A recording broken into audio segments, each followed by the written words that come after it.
Hey everyone, and welcome back to my channel. Today I am going to be giving you my thoughts on Elantris, and I'm also going to throw in the Hope of Elantris and the Emperor's Soul. They all kind of take place together and are connected. So I'm going to knock those out, especially because the second two are so short. I'm going to combine them all here and give you my thoughts on all of them. So to just rank those three, I would put my favorite one is going to be the Emperor's Soul, second would be Elantris, and then third, which isn't that surprising, it's only like 30 pages, is the Hope of Elantris. Overall, Elantris was fine. I didn't really have too many strong feelings about it, and that's why I actually ended up giving it a 3-star. I also gave the Emperor's Soul and the Hope of Elantris 3 stars, but those are shorter novellas, so I'll focus mostly on Elantris with the rest of this review, and I'll have a couple notes about the Emperor's Soul and the Hope of Elantris afterwards. So, in case you don't know, I am currently in my year of Sanderson. Sanderson called this the year of Sanderson, and I decided to jump in. I am doing my best to read all of the Cosmere this year. I am following this list, and yeah, I currently am reading Warbreaker right now because I just finished these ones up, so that's just where I am in my journey. In case you don't know, Elantris was Brandon Sanderson's kind of, I think actually his first published novel.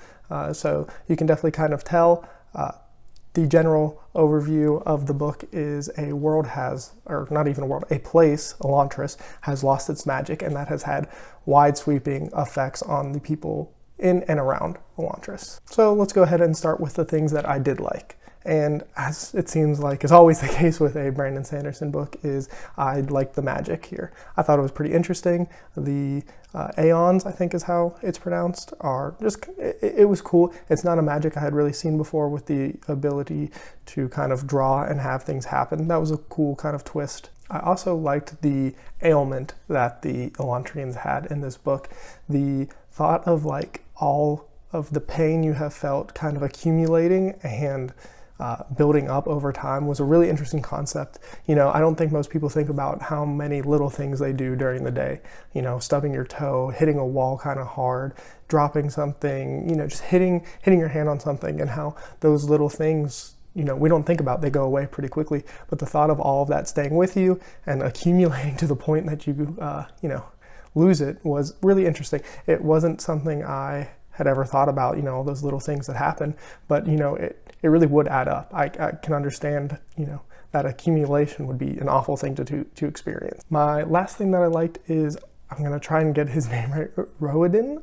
Rohedin? I think Rohedin is how you pronounce the, you know, I would say our main character here. I thought he was really inspirational, you know, in this book. You know, he's trying to make change and give people purpose, and I really think that's just kind of really an inspiring concept.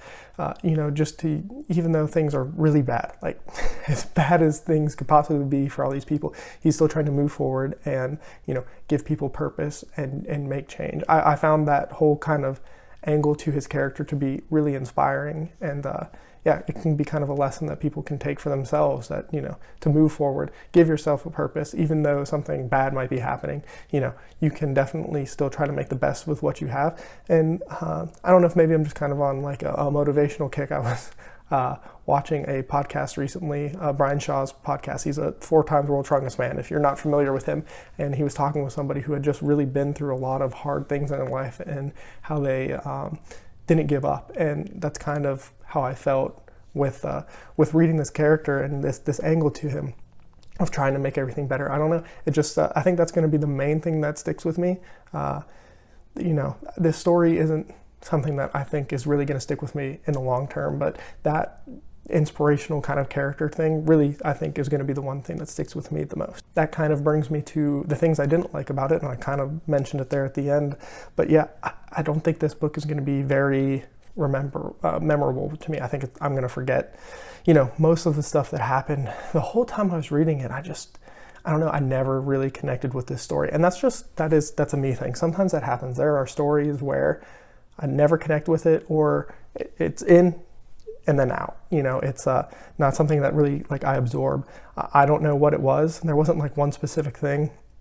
You know, I think this is going to be a book where I remember that inspirational, keep moving forward, and I will remember, the accumulation of pain. Those will be the two things that I really take from the story and remember. But for the most part, I really just struggled connecting with characters, and, it just, I don't know, it was fine. I liked it while I was reading it, but, I remember being about halfway through and just being like, yeah, this is just going to be a story that in a couple months I'm not really going to remember anything more than like very broad strokes of it. Maybe part of that, and this is kind of what I'll count as my second dislike, is I didn't really care about any of the characters, which, I know I just talked about how I liked Rohedin, that inspirational aspect of him, but other than him, I just didn't really care. It was fine, but yeah, I never was really super compelled by any of the characters outside of that one aspect to really care with what was going on. It just, I don't know, just didn't land with me. The last thing I'll mention is the writing. Brandon Sanderson kind of gets critiqued on his actual prose quite often, and with this being probably his earliest work, you can really kind of see some of the flaws. For the most part, it didn't really bother me. It's not, writing normally isn't something that I really like dial in on. There are a few things, or a few series that I do, but yeah, I figured I would mention it here. There were a couple instances, they're already gone, but it wasn't purple prose. It wasn't anything crazy, but there were just a few instances where it felt a little clunky, and yeah, I'll throw that into the negatives as well. So overall, Elantris was fine. I'm glad I read it. I think there are some Cosmere ties later on. I tried to do a little bit of research without like spoiling anything, so I think there are maybe some tie-ins that I'll get to kind of way later, which is always interesting. I'm gonna read everything that I can in here, but yeah, once again, 3 stars. It was an okay read. I guess I would recommend it to people who are interested in the Cosmere. I don't think it's something you should skip, but yeah, it was fine. I'll just piggyback here at the end of the Elantris review with my thoughts on the Hope of Elantris and the Emperor's Soul. Yeah, so the Hope of Elantris, it's like, what, a 30-page little story. We get a different POV of kind of the climax of Elantris, and it was fine. I think it's worth reading just because it's so short and because it's kind of taking place in that climax. I did think that the origin that Sanderson gives of how he came up with this story was kind of neat, but I only think it's worth it because it was so short. It's not really anything special or different. It just is, I guess, which is why I also gave it a 3-star, which feels weird to rank something that's so short, but here we are. Then we have the Emperor's Soul, which was definitely my favorite of these 3. It took me a little bit to get into it. It's also shorter. I think it's technically, like 150-ish pages. It's a novella, but I did like it.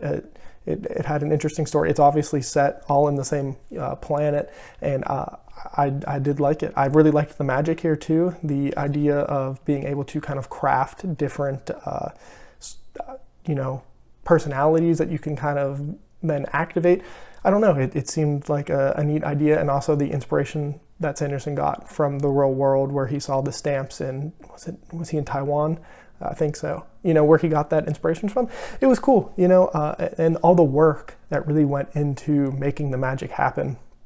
A lot of times, we get characters who, the Gary Sue or Mary Sue, whatever the saying is, they just kind of get it. It's just so natural. But, here we really see the work that it takes to accomplish the kind of task that our main character is given. I'm not going to try or say her name. It'll be all messed up. But yeah, the work and the effort that took was just awesome. And I really appreciated that. It's not something we really get to see, even in like our wizarding school kind of books. It really just seems like a lot of time they're just better. They're good. They are the chosen one, or whatever is the case. And so, really seeing the grind that it took to make things happen was really cool. And to keep the Emperor's Soul spoiler free, the relationship that gets formed between our main character and then another character, I won't say their name because it kind of a spoiler.